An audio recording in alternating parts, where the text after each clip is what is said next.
સાથીઓ, તમે હમણાં ચૂંટણીઓનો જંગ જીતેલો છે એટલે મને ખબર છે કે તમારે શું સાંભળવું છે. બંગાળ,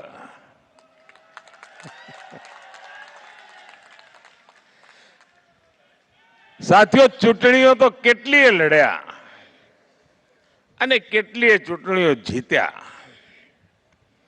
જય પરાજય તો ચાલ્યા કરતો હોય, પણ પહેલી વાર હું જોયું છે કે બંગાળની ચૂંટણીઓ સમગ્ર દેશમાં જાણે,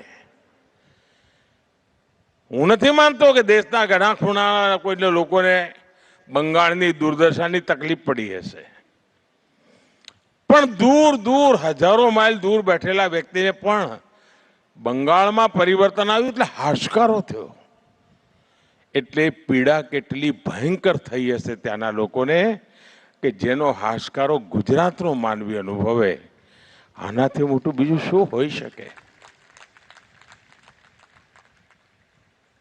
અને આ દેશના સામર્થ્યના દર્શન થાય છે કે પીડા બંગાળને થતી હોય અને દર્દ ગુજરાતીને થતું હોય, ગુજરાતને ખૂણે ખૂણે વેદના થતી હોય કે આપણા બંગાળને થયું છે શું? અને ત્યાં તો કલ્પના બહારનો એક હાશકારો અનુભવાય, જાણે બહુ મોટી બેડીઓમાંથી લોકો મુક્ત થયા હોય એવો ભાવ જોવા મળે. આપણે લોકોની આંખમાં હર્ષના આંસુ સુકાતા નથી. આ જ પ્રકારની તમામ અપડેટ જોવા માટે ન્યૂઝરૂમ ગુજરાતને લાઇક, શેર અને સબસ્ક્રાઇબ કરવાનું ભૂલતા નહીં.